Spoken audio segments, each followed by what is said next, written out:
Hello everyone, welcome back to my YouTube channel. And कैसे हैं आप सब लोग।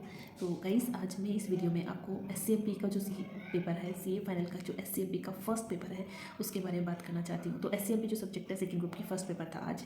तो मैं भी एग्ज़ाम दे के आई हूँ। कुछ बच्चे तो खुश होंगे आज एंड कुछ सैड होंगे। तो देखो, मैं अपना रिव्यू बताऊँगी कि मैंने देखा।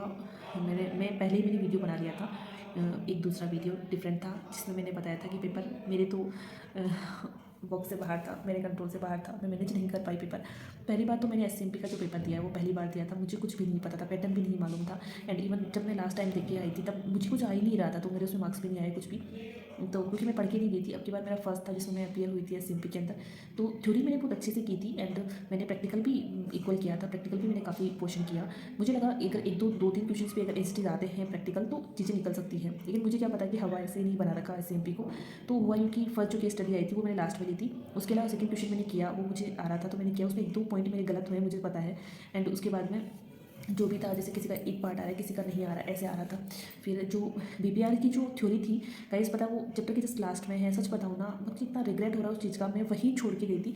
छोड़ के सेंस मतलब मैं उसको करके गई थी लेकिन एकदम रिटेन नहीं कर पाई थी माइंड में। मतलब मैं सोची थी कि यार, मैं एक होता ना अपन थक जाते हैं चैप्टर के लास्ट में, तो वैसा वाला सीन हो गया था। और मुझे सिर्फ उसका वो रीथिंकिंग, ये चीज़ें याद थी, मुझे उनके कीवर्ड याद थे, बाकी मुझे वो चीज़ें पता नहीं थी आगे की। तो उस वजह से वो भी मेरा अच्छे से प्रॉपर नहीं हो पाया।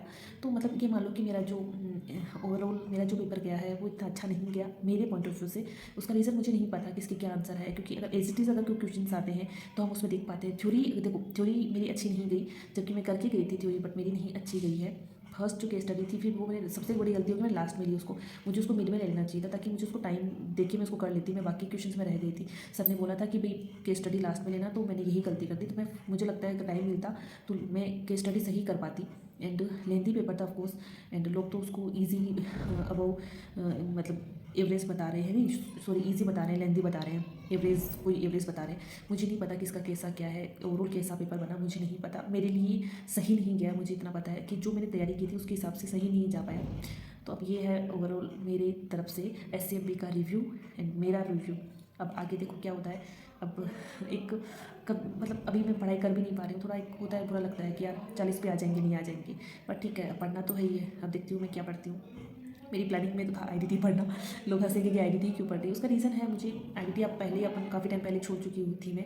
एंड मैं सोच रही हूँ कि आईडीटी में कुछ पोर्शन खत्म कर दूँ, ताकि क्योंकि डीटी में वैसे अपन को 2 दिन मिल जाएंगे एंड इकोलो देखेंगे उसकी शाम भी मिल जाएगी।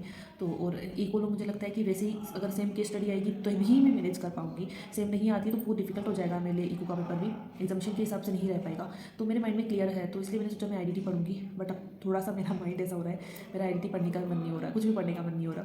अब सोच रही हूँ इकोलो कर लेती हूँ कि यार एग्जामिशन उसमें भी लानी है। देखते हैं, अभी कोई डिसाइड नहीं है, बट मैं देखती हूँ क्या करती हूँ। अभी 3-4 घंटे है, अभी आज की पढ़ूंगी। ठीक है गाइस, ध्यान रखिए, आगे पढ़ो, जो भी है ठीक है, जैसा हुआ।